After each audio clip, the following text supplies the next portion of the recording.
We feel like we're treated like second-class citizens because they don't care as much about us as they do the men. Time and time again, we asked that we wanted to be paid equally to the men. Every time we brought up the men, it pissed them off, it annoyed them, and they'd say, don't bring up the men. There's a long history of athletes battling their employers. This is a social movement, I think. This is about gender discrimination.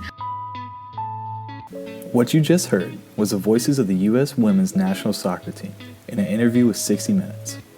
Throughout this interview, the U.S. Women's National Team is voicing their discretion over how their team has been treated and paid compared to the men's national team.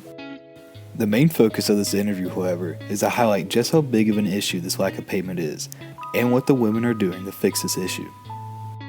This brings us to the main topic for this podcast season, the wage gap in men's and women's professional sports, and the effects the wage gap has on female professional athletes.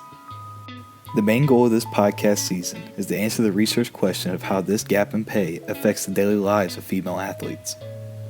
To answer this question, each episode of this podcast will take a closer look into how this difference in pay has affected the lives of female athletes, including the financial strain placed on their families, the sexualization of the women's sports industry, the medical treatment given to female athletes, and lastly, how Title IX and college sports scholarship opportunities have affected their professional careers.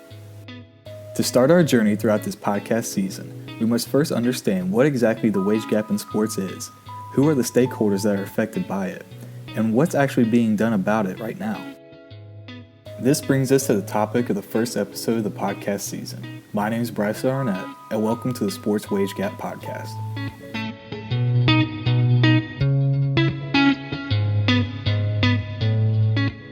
So what is the wage gap in sports, and who are the stakeholders involved with this issue? The wage gap in sports can be best summed up by a quote from Billie Jean King. King was a dominant female tennis player for a time, and a trailblazer for women's equality, who fought for equal treatment and pay throughout her whole career. In a statement made in 1970, King is quoted in saying, "Everyone thinks women should be thrilled when we get the crumbs, and I want women to have the cake, the icing, and the cherry on top."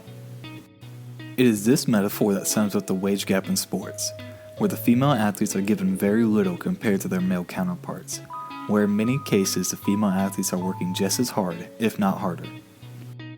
This unequal balance was not only an issue then when it was said, but still remains an issue today.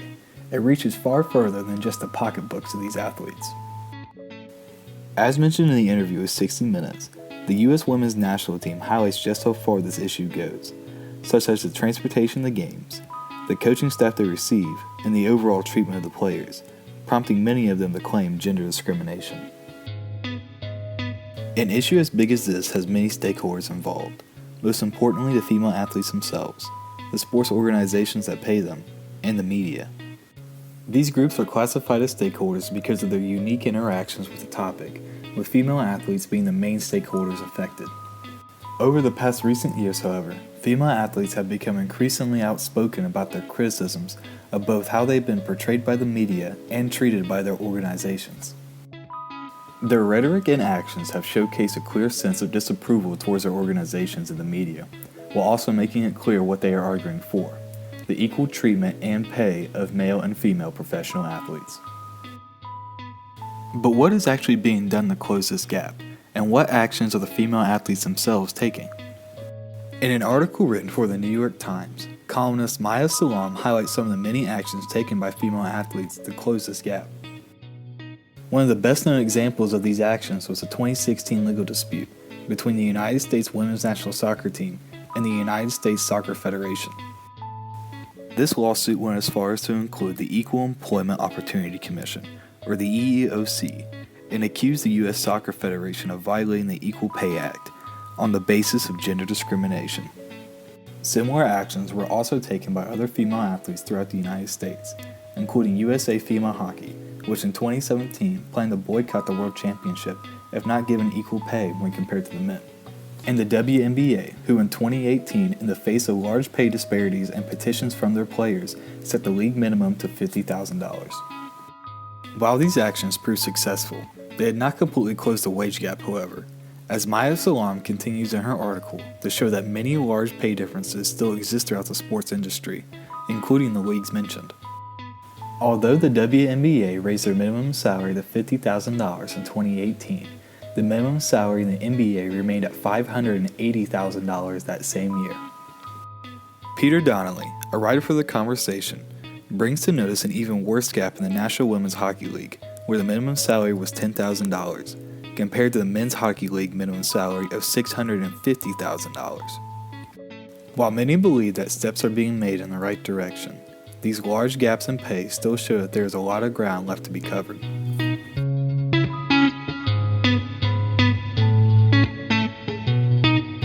Thank you for listening to this episode of the Sports Wage Gap Podcast.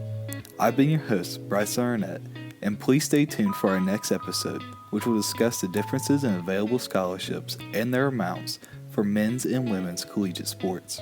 Sources for this episode include The Long Fight for Pay Equality in Sports, an article written by Maya Salam for the New York Times, The Match of Their Lives, an interview with the U.S. Women's National Team for 60 Minutes, and A League of Their Own, an article written by Peter Donnelly for The Conversation.